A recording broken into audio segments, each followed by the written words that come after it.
말씀의 삶이 아름다운 인생을 만듭니다 라는 제목으로 하나님 말씀을 나누려고 합니다. 많은 은혜 받으시기를 주의 이름으로 축원드립니다. 수도원 운동이 한창일 때 한 수도원에서 수행 과정으로 양탄자를 짜게 하였습니다. 한 수도사가 입문하게 되자 몇 달 동안 계속 아무 일도 시키지 아니하고 양탄자만 짜는 일만 시켰어요. 그는 양탄자를 따면서 수도사가 되는 일과 양탄자를 짜는 일이 도대체 무슨 상관이 있을까? 왜 나에게 양탄자만 짜게 할까? 여러 가지 생각하면서 양탄자를 짰습니다. 근데 여러분, 양탄자를 하루 종일 아침부터 밤늦게까지 양탄자를 짜면서 계속적으로 고민과 불만만 늘어난 거예요. 양탄자를 여러분 뒷면에서 이렇게 짜다 보면요, 실도 엉켜있고 지저분하고 보기도 흉한 거예요. 그래서 어느 날 너무 불만이 터지다 보니까 수도원장을 찾아갔어요. 수도원장에게 자신의 심정을 고백했습니다. 왜 양탄자를 짜게 하느냐? 내가 수도원에 들어온 이유는 수도하기 위해서, 말씀과 기도를 묵상하기 위해서 들어왔는데, 하나님 말씀대로 살기로 들어왔는데 왜 양탄자만 짜는 일을 시키느냐? 이것이 수도원에 무슨 의미가 있느냐 하면서 수도원장에게 막 따졌습니다.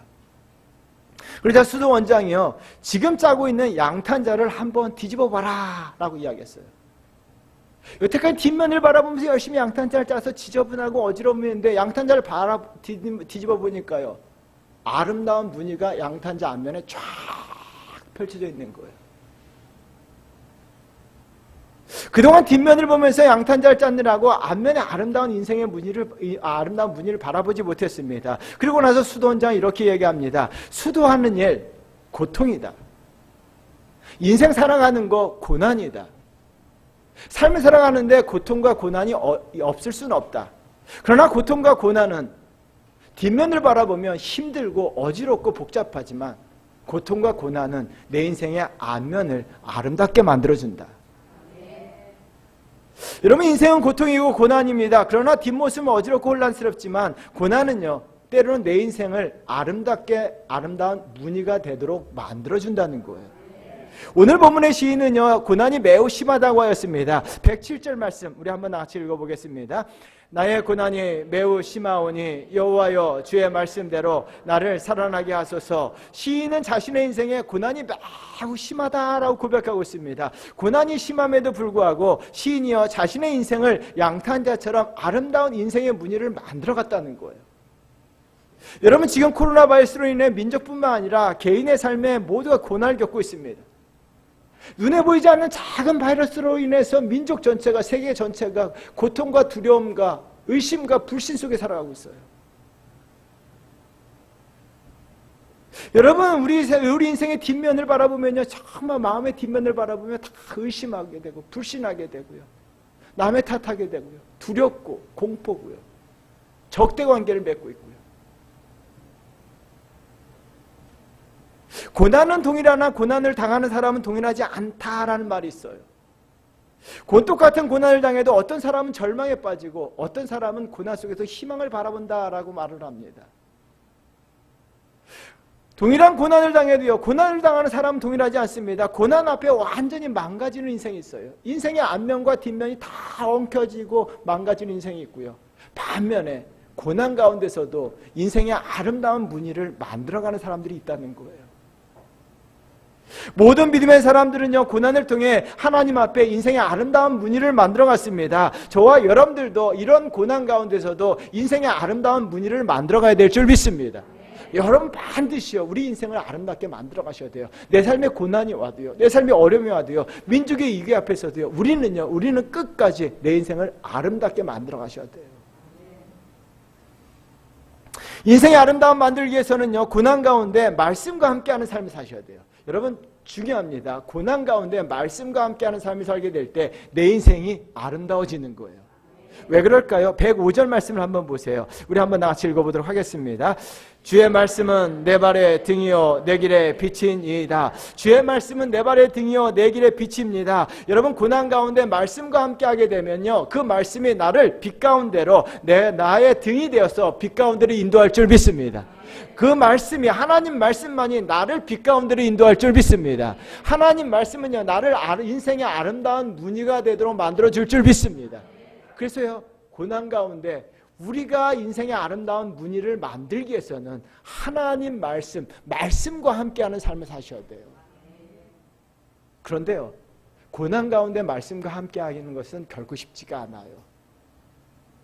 그래서 고난 가운데 말씀과 함께해서는요, 두 가지를 중심해야 돼요. 하나는요, 말씀에 대한 말씀에 대한 확고한 의지가 있으셔야 돼요. 내가 말씀과 함께하겠다, 말씀을 지키겠다는 마음속에 확고한 의지가 있어야 돼요. 스피엘과 피천드 선생의 글을 읽다가 감동을 받은 부분이 있어요. 이분이 91세에 되던 해 91세에 이런 말씀을 하셨어요. 옳게 사는 법은 자기 주변 것을 다 버리더라도 자기 자신만은 버리지 않는 것이다. 가진 것을 다 버려도 내 자신은 버리지 말라. 자기 자신은 버리지 말라. 여러분, 피천드 선생은요, 90평생을 살면서 자기 자신을 지켰다는 거예요. 정말 다 버려도 자기 자신을 버리지 않겠다는 확고한 의식 속에서 90년을 사셨다라고 고백해요. 여러분, 오늘 본문의 시인의 마음에 다 버려도요, 한 가지 자기 인생 가운데 한 가지는 버리지 않겠다고 다짐하는데요, 그것이 말씀이에요. 여러분, 106절 말씀 우리 한번 나같이 읽어보도록 하겠습니다. 106절 읽겠습니다. 주의 의로운 규례대를 지키기로 맹세하고 굳게 정하였나이다. 여러분, 말씀을 버리지 않겠다는 확고한 의지 속에서 두 가지를 결심하는데요, 하나는요, 맹세하다예요. 맹세하다는 단어 동그라미 쳐놓으셔야 돼요. 이 맹세하다는 단어는요, 히브리어 사전에 보니까요, 맹세로서 자신을 묶다, 그런 뜻이에요. 그리고 또한 7가지 것으로 7가지 줄로 겹겹이 묶다라는 뜻이에요. 7은 완전수죠. 그러니까 자기 자신의 마음을요, 하나님 말씀을 지키겠다는 것으로 마음을요, 꽉 7가지 줄로 꽉 묶었다는 표현이에요. 그리고요, 굳게 정하다는 단어도 동그라미 쳐놓으셔야 되는데요, 이 단어는 세우다는 거예요. 굳게 세우다는 거예요. 흔들리지 않도록. 비바람이 불고 폭풍우가 와도 흔들리지 않도록 굳게 세웠다는 거예요.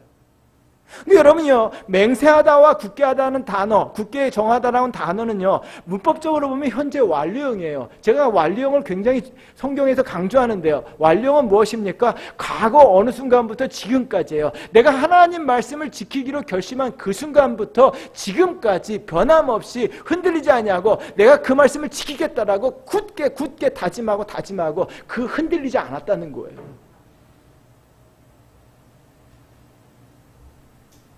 여러분, 이런 결단이 있어야 될 줄 믿습니다. 확고한 의지가 있어야 될 줄 믿습니다. 그 확고한 의지가요, 과거 그 순간부터 지금까지 한 번도 흔들리지 않은 거예요. 한 번도 흔들리지 않는 거예요. 여러분, 우리가 살다 보면요, 하나님의 말씀을 지키겠다는 것을 계속적으로 한순간도 놓치지 않고 마음에 묶어두고 흔들리지 않아야 되는데요, 왜 그럴까요? 우리가 살다 보면 고난이 오면요, 마음이 다 풀어지기 때문이에요.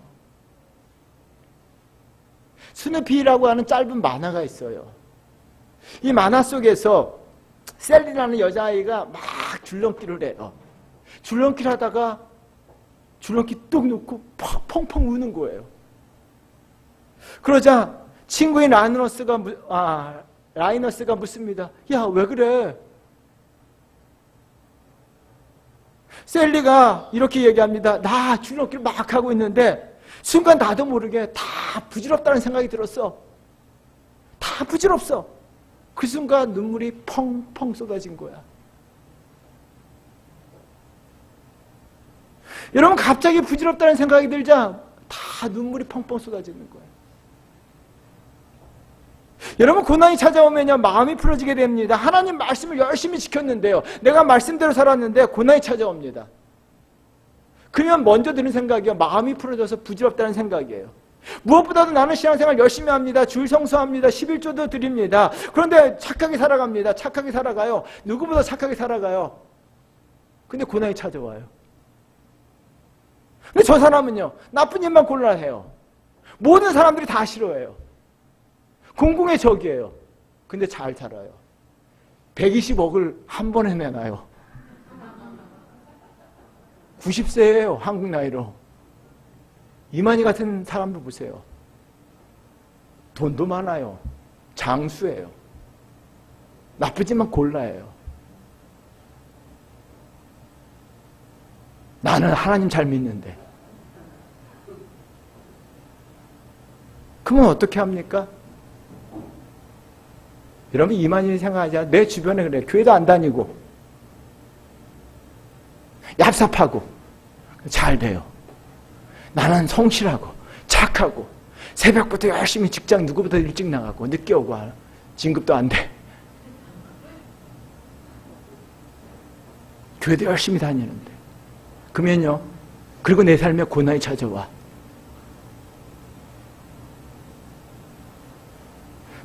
많은 사람들이 그럴 때 부질없다는 생각을 해요. 여러분 욥은요 당대 최고의 신앙이었어요. 여러분 성경에 보면요 욥은 완전하고 의인이며 하나님과 함께한 자예요. 근데 어떻습니까?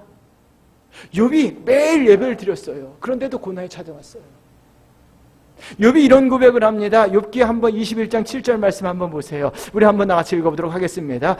어찌하여 악인이 생존하고 장수하며 세력이 강하냐. 9절도 읽겠습니다. 그들의 집이 평안하여 두려움이 없고 하나님의 매가 그들에게 임하지 아니하며. 나는 하나님을 잘 섬기는데 내 삶에 정말 상상할 수 없는 고난이 찾아오고 눈을 들어 악인을 바라보니까 장수하고 세력이 강해지고 평안하고 하나님의 매가 임하지 않았다라고 이야기해요. 여러분 이럴 때요. 신앙인들 가운데 대다수가 어떻습니까? 마음이 다 부질없다는 생각이 들어요.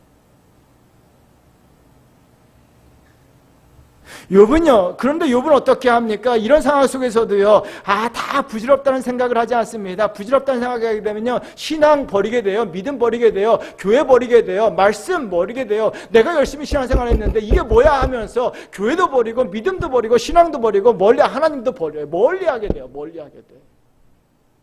욥은요 그러나 멀리 부질없다는 생각을 하지 않습니다. 왜요? 하나님 말씀을 지키겠다는 확고한 의지가 있었기 때문에 그의 심장 가운데서는 부질없다는 생각이 1도 없었어요. 그래서 어떤 일이 벌어집니까? 욥기 1장 22절 말씀 한번 보세요. 우리 한번 같이 읽어보도록 하겠습니다. 이 모든 일에 욥이 범죄하지 아니하고 하나님을 향하여 원망하지 아니하니라. 욥은 범죄하지 아니하였습니다. 하나님을 향해 원망하지도 않았습니다. 부질없다는 생각조차 하지 않았습니다. 하나님 말씀을 끝까지 지키겠다는 확고한 의지가 있었기 때문에 어떤 고난이 와도요 그는 하나님 말씀을 지켰습니다. 여러분 이와 같은 역사가 일어나야 될 줄 믿습니다. 왜요? 내가 하나님 말씀을 지키겠다는 굳건한 의지가 있어야 될 때 고난 가운데서도 말씀과 함께하는 삶을 살아갈 줄 믿습니다. 여러분 고난 가운데 말씀과 함께할 수 있는 게 뭐예요? 부질없다는 생각하면 못해요. 영어 약자 한번 띄워보세요. GTD라고 하는 영어 약자가 있어요. Get things done이라고 이야기합니다. 이것을 굳이 의역한다면 일단 끝내기예요. 사람들은 계획을 세워요. 막 거창한 계획을 쫙 세워놓지만 계획을 세워놓고 막상 실천하려고 하면 왜 그 일을 할 수 없는지에 대해서 수천 가지 이유와 원인을 만들어내요. 예를 들면요. 성경이 1년에 한 번 읽기를 계획을 세워놨습니다. 굉장한 계획이죠. 1년에 성경을 한 번 읽고 굉장한 계획을 세워놓습니다. 그리고 나서 막상 성경을 읽으려고 하니까 이유를 수천 가지 대죠. 이해가 어렵다. 눈이 잘 안 보인다. 글자가 적다. 시간이 없다. 바쁘다. 피곤하다. 할 일 많다. 놀고 먹지 않는다. 성경만 읽으면 잠이 온다. 제가 목회하면서 정말 싫어합니다. 제일 황당한 소리를 들었던 거예요. 어떤 분에게 예전에 성경 좀 한번 읽어보세요 라고 이야기하니까 목사님 제가 그렇게 할 일 없는 줄 아세요? 그래서 목사는 할 일이 없어서 성경만 보는구나 생각이 들었어요. 여러분 GTD라는 것은 무엇이냐는 게 일단 끝내기예요. 아주 작은 일이라도 끝내는 습관을 들이는 거예요. 하루에 성경을 1년 동안 끝내겠다. 그러면 한 절이라도 끝내는 거예요. 오늘 하루에 한 절이라도 끝내는 거예요. 하나님 말씀을 지키겠다. 그러면요 작은 것부터 끝내는 거예요. 내가 작은 거를 하는 거예요. 하나님 말씀을 지키겠다 하면요 작은 것부터 하는 거예요. 말씀을 지키겠다는 확고한 의지가 있으면요 어떤 상황 속에서도요 작은 일부터 하나님 말씀에 대한 작은 일부터 끝내는 거예요. 지키겠다는 약속을 하는 거예요. 여러분 다니엘도 그런 케이스인데요. 다니엘서 1장 8절 말씀 우리 한번 보세요. 우리 한번 읽어보도록 하겠습니다. 다니엘은 뜻을 정하여 왕의 음식과 그가 마시는 포도주로 자기를 더럽히지 아니하고 자기를 더럽히지 아니하도록 환관장에게 구하니 다니엘은요 바벨론 포로로 잡혀갔습니다. 고난이 찾아왔습니다. 그런데 다니엘은요 처음부터요 거창하게 하나님 말씀을 지킨 것이 아니에요. 시작은 무엇입니까? 간단한 거예요. 음식 조절이에요. 내가 뜻을 정했습니다. 하나님 말씀을 바벨론으로 포로로 잡혀왔지만 바벨론 땅에서 내가 하나님 말씀을 지키겠다라고 결심합니다. 그러면서 시작한 것은요 내가 나를 더럽히지 아니하겠다라고 고백합니다. 그래서요 왕의 음식을 먹지 아니하겠다고 얘기하는데요. 왕의 음식은 무엇입니까? 당시 우상에게 소를 바칩니다. 그리고 우상에게 바친 재물을요 나눠주는 거예요. 이것을 거부한 거예요. 안심 등심을 거부한 거예요. 왜요? 우상에게 절한 음식이기 때문에 나를 더럽히지 않겠다는 거예요. 여러분 다니엘은요 하나님 말씀을요 바벨론으로 포로로 잡혀갔을 때 거창한 것부터 시작하지 않았어요. 아주 작은 일부터 하나님 말씀을 지켰어요. 내가 정말 나를 위해서 이 더러운 땅에서 바벨론에서 나를 더럽히지 아니하겠다. 음식 한 가지. 그러니까 어떤 일이 벌어집니까? 한 가지 하나님 말씀을 지키게 되니까 나중에 6장 7장으로 넘어가면서요 여러분 순교를 각오까지 하는 거예요. 사자굴에 들어가잖아요. 다니엘이 1장에서 사자굴에 들어간 건 아니에요. 처음은 어떻게 합니까? 자기 몸을 더럽히지 아니하겠다는 한 가지 작은 일부터 시작됐다는 거예요. 여러분 말씀을 지키는 것도 마찬가지예요. 내가 말씀을 지키겠다는 확고한 의지를 가지고 있으면요 여러분 작은 일부터 하세요. 세상 살면서요 거짓말하지 않겠다. 정말 나를 세상의 더러운 것으로부터 더럽히지 아니하겠다. 내 몸을.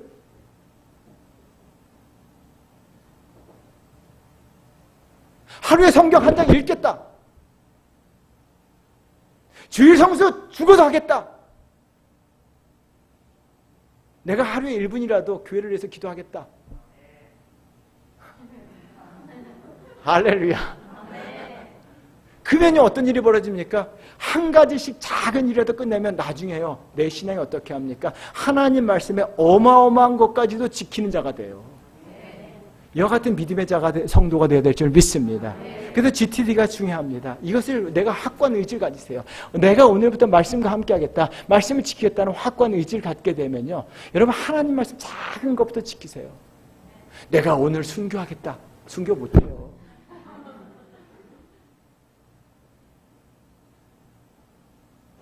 그냥 성경 3장 읽겠다고 성경 3장 읽으세요. 내가 정말 기도하겠다. 저는 그랬으면 좋겠어요. 다니엘과 같이 나를 더럽히지 아니하겠다. 참 좋은 것 같아요. 세상의 더러운 것으로부터 나를 지키겠다는 마음. 그러면요 여러분 확고한 의지가 갖고 있으면요 고난 가운데서도요 마음이 부질없다는 생각하지 않아요. 오히려 고난 가운데서 말씀과 함께함으로 말미암아 고난 가운데 말씀과 함께함으로 말미암아 어느 순간 하나님 보시기에 내 인생에 아름다운 무늬가 만들어져요. 하나님요 그 아름다운 무늬를 보시고 저와 여러분들을 축복해 주실 줄 믿습니다. 말씀에 대한 확고한 의지를 가지시고 지키시는 저와 여러분 되시기를 주의 이름으로 축원드리겠습니다. 두 번째는요 마음에 말씀에 집중하셔야 돼요. 앙드레 지대의 좁은 문을 읽어보면요 이 좁은 문이란 제목 자체가 누가복음 13장 24절에 좁은 문으로 들어가기를 힘쓰라 거기서 나온 말씀이에요. 이 책의 주인공 제롬은 여동생 알리사에게 이렇게 이야기합니다. 영원히 행복한 것보다 무엇을 더 바랄 수 있는 거지? 영원히 행복한 것, 세상에 가장 좋은 거, 행복한 것보다 더 바랄 수 있는 게 뭐야? 라고 이야기하자 여동생 알리사는 좁은 문이에요. 좁은 문. 여러분 좁은 문이 뭔지 아시잖아요. 그래서 알리사는 이렇게 이야기합니다. 영원히 행복한 것보다 더 좋은 것, 더 바랄 것은 성스러움이지. 굉장한 감동을 받았어요. 여러분 좁은 문 가운데 있습니다. 좁은 문은 고통이요 고난입니다. 그럼에도 불구하고 세상 사람들이 고통이 오고 고난이 오면 빨리 이것이 지나가서 행복하게 살기를 바라고 있습니다. 그런데 알리사는 어떻게 합니까? 아니라는 거예요. 고통 고난 가운데서도 더 중요한 것은 거룩함이라는 거예요. 성스러움이라는 거예요. 내가 정말 바라는 것은 성스러움이고 거룩함이에요. 여러분 이와 같은 역사 일어나야 될 줄 믿습니다. 세상의 행복보다도 더 중요한 거. 여러분 그리스도인들에게 세상의 행복보다 더 중요한 게 거룩함이에요. 여러분 이 사실을 믿으십니까? 거룩한 존재가 되셔야 돼요. 알리사는요, 참 지혜로운 아이예요. 세상의 고통과 고난에 집중하기보다는 이 고난 가운데서도, 좁은 문 가운데서도 성스러움, 거룩함에 집중했어요. 여러분, 무엇에 집중하느냐에 따라서 인생이 달라지는데요, 우리가 좁은 문에 들어가면, 고난을 당하면 사람들은요, 다른 사람들이 고난, 좁은 문에 집중하게 돼요. 지금 국가뿐만 아니라 개인의 삶에 온통 코로나예요. 여러분, 온통 코로나에 집중하게 되니까요, 마음에 두려움이 있어요. 더 심지어 공포까지 있어요. 의기소침해요. 의심하게 돼요. 불신하게 돼요. 그리고 어떻게 합니까? 일상이 마비되는 거예요. 여러분, 교회가 마비됐어요.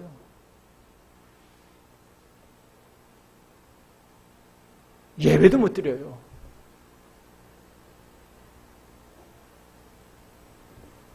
물론 코로나에 주의하셔야 됩니다. 정말 주의하셔야 되고요. 빨리 지나가기를 기도하셔야 됩니다. 더 이상 피해가 없어야 돼요.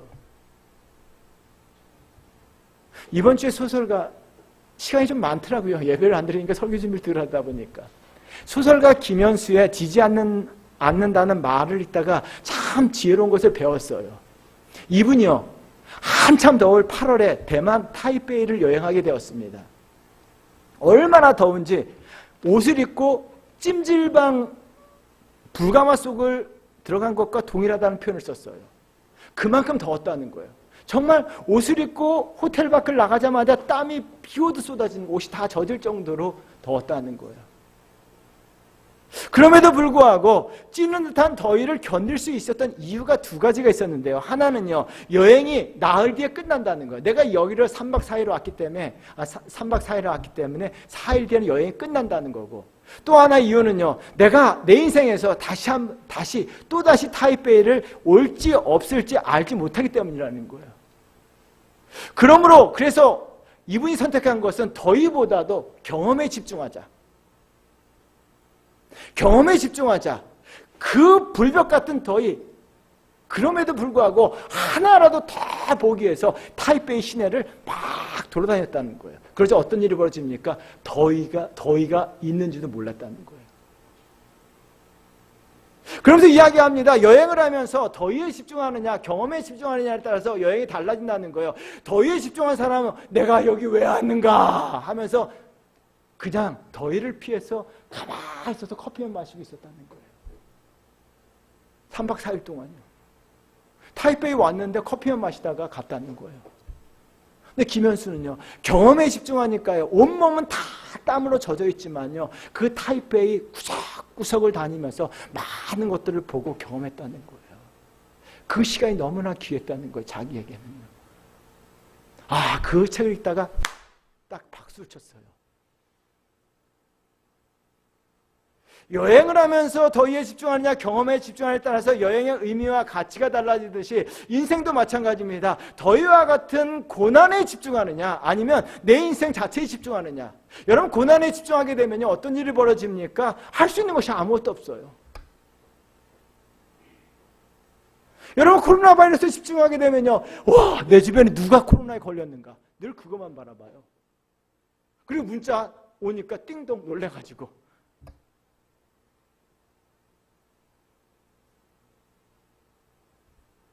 여러분, 그러나 어떻게 합니까? 아무것도 할 수 없고 무기력증에 빠지게 됩니다. 그러나 우리가 내 인생에 집중하면 이 시간도 굉장히 귀한 시간이에요. 여러분, 살 날이 많지 않았어요. 이 시간도 굉장히 귀한 시간인 줄 믿습니다. 굉장히 귀한 시간이에요. 우리가 지금 이 시간, 지금 코로나 바이러스로 해서 이렇게 막 어지러운 시간도 내 인생의 한 부분이에요. 굉장히 귀중한 시간들이에요. 여러분, 그러나 우리가요, 무엇보다도 그리스도인들은요, 인생 가운데서도 이 시간 가운데 고난에 집중할 것이 아니라 시인은 말씀에 집중하게 되었습니다. 말씀에 집중하게 되자 고난 같은 것은 아무런 문제가 일어나지 않습니다. 여러분, 시인은요, 이미 말씀드렸던 심히 많은 고난이 찾아왔음에도 불구하고 고난 자체에 집중하지 않았습니다. 고난을 바라보지 않았습니다. 오히려 말씀에 집중했는데요. 여러분, 112절 말씀을 한번 보세요. 우리 한번 나같이 읽어보도록 하겠습니다. 주의 율례들을 영원히 행하려고 내 마음을 기울였나이다. 주의 율례들을 영원히 행하려고 내 마음을 기울였다고 고백하고 있습니다. 여기 마음이라고 하는 단어 레브예요. 레브. 아주 좋은 단어인데요. 지정이 총괄이에요. 기울이다는 단어는 구부리다 쏟아붓다는 거예요. 내 마음의 전부를요 하나님 말씀 쪽으로 구부렸다는 거예요. 하나님 말씀에 내 마음을 전부를 쏟아부었다는 거예요. 하나님 말씀에 내 마음 전부를 집중했다는 거예요. 지금 어떻습니까? 내 환경은 고난인데.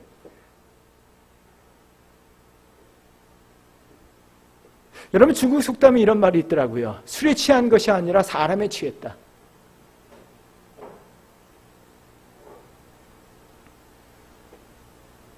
우리가 고난에 취하는 것이 아니라 하나님 말씀에 취해야 될 줄 믿습니다. 고난에 취하게 되면요, 술 취한 것처럼 인생이 망가지게 돼요. 고난에 취하게 되면요, 왜 나만 겪는 고난이냐고 불평하지 마세요. 이 찬양처럼 왜 나만 겪는 고난이냐고 불평하게 돼요. 제가 목회 처음 했을 때는, 요즘은 그런 분들이 한 명도 없는데, 목회 처음 했을 때는 왜 이렇게 술 드시고 술 취해가지고 상담하겠다고 오시는 분들이 많았어요. 여러분, 술 먹은 사람 상담하기가 인생에 제일 힘들어요. 3시간, 4시간 동안 푸념해요. 그러면 3시간, 4시간 동안 이러다 보면요, 내가 술에 취한 것 같아요. 술에 취하면요, 푸념만 늘어나요. 인생이 그렇게 술에 취해가지고 푸념만 푹 들어놓고 있더라고요. 근데 그 모습 보면 마음이 안타까워요. 여러분, 고난에 취하게 되면요, 술에 취한 것처럼 푸념만 늘어나요. 입에서 나오는 게 푸념이에요.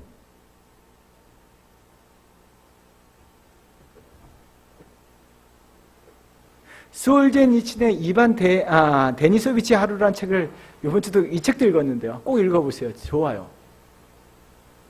그 책에서 읽다가 줄을 2줄 쳐놓은 문장이 있습니다. 군소리 없이 일 잘하는 인간, 군소리 없이 일 잘하는 인간, 그것은 보배와 같은 존재다라는 문장이 있어요.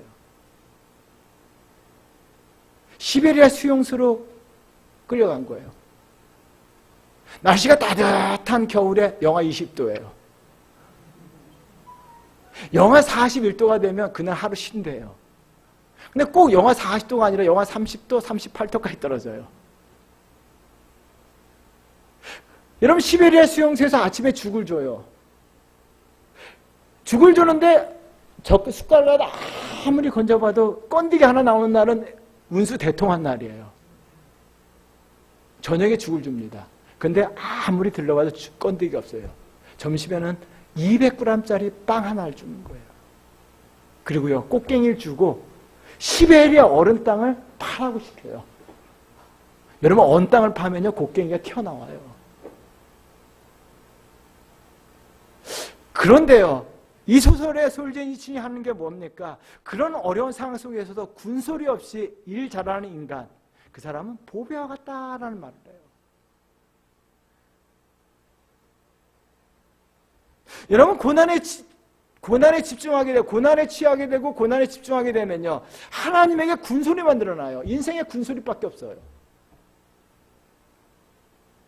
성경을 읽다 보면요, 고난당한 사람들 되게 많아요. 요셉, 다윗, 아브라함, 모세, 고난 없이 인생을 산 사람 한 명도 없어요. 사도 바울 어마어마한 고난을 당했어요. 그런데 그들의 공통점은 군소리가 없었어요.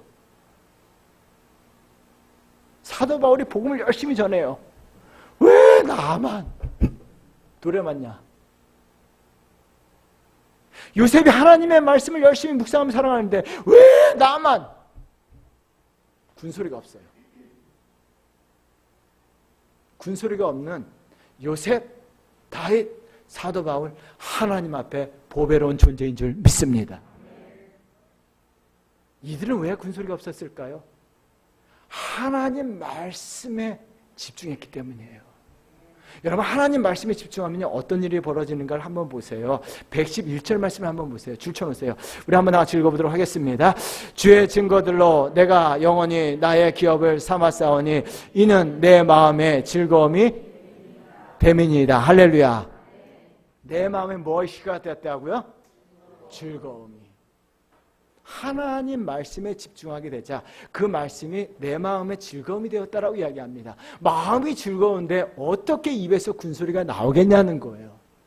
마음의 즐거움이 없기 때문에 마음이 심히 괴롭기 때문에 군소리가 나오는 거예요. 그런데 어떻게 합니까? 외부적 환경은 심히 큰 고난이 찾아왔습니다. 역경이 찾아왔습니다. 그런데 어떻게 해요? 하나님 말씀에 집중하게 되고 하나님 말씀에 취하게 되자 하나님 말씀으로 인해서 마음의 즐거움이 넘친 줄 믿습니다. 말씀이 나를 위로한 줄 믿습니다. 말씀이 나에게 용기와 힘을 준 줄 믿습니다. 그래서 어떻게 합니까? 말씀의 즐거움으로 말미암아 군소리가 아니라 고난 가운데서도 웃을 수 있는 여유가 생긴 거예요. 고난 가운데서도 감사할 수 있는 여유가 생긴 줄 믿습니다. 그래서 어떤 일이 벌어져요? 군소리가 아니라 오히려 고난 가운데 하나님을 찬양하게 되고 고난 가운데서도 하나님 말씀을 대로 살아가는 거예요. 그러자 하나님 앞에 보배로운 존재가 되는 거예요. 여러분, 하나님 앞에 보배로운 존재가 되어야 될 줄 믿습니다. 보배로운 존재들은 하나님이 반드시 회복시켜 주실 줄 믿습니다. 고난을 물리쳐 주실 줄 믿습니다. 사랑하는 성도 여러분, 고난은 동일해요. 그러나 고난을 당하는 사람은 다 틀려요. 누구에게나 고난은 찾아와요. 그렇다면 여러분 어떤 사람이 되겠냐는 거예요. 고난 가운데 앞면이나 뒷면이나 엉키고 성키고 되는 어지러운 인생이 아니라 비록 고난으로 인해서 내 뒷면은 얽히고 성키고 복잡하지만 내 앞면은 하나님 보시기에 아름다운 양탄자같이 아름다운 무늬를 만들어 가셔야 될 줄 믿습니다. 그러기 위해서는요, 말씀과 함께 하셔야 돼요. 이럴수록 말씀과 함께 하셔야 돼요.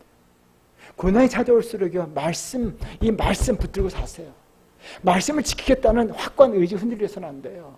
부질없다는 생각하면 끝나요. 그럼 인생 자체도 부질없게 되는 거예요. 마음에 부질없다는 생각하면요, 하나님께서 부질없다라고 포기해버리면요, 하나님께서 그 순간 모든 것을 다 부질없게 만들어버리세요. 그러나 확고한 말씀에 대한 지키겠다고 그 어려운 가운데서도 말씀을 지키겠다는 확고한 의지 가지고 말씀을 지키신다면 하나님께서 저와 여러분들을 회복시켜 주실 줄 믿습니다. 그리고 말씀에 집중하세요. 제발 말씀에 집중하세요. 고난이 와닿았을 때 고난에 집중하기보다는 말씀에 집중한다면 하나님 앞에서 보배로운 존재가 돼요. 그러면 하나님께서 보배로운 존재들에게 보배롭게 만들어 주실 줄 믿습니다. 그래서 승리하고 이 어려움을 말씀으로 이겨내시기를 주의 이름으로 축원드리겠습니다.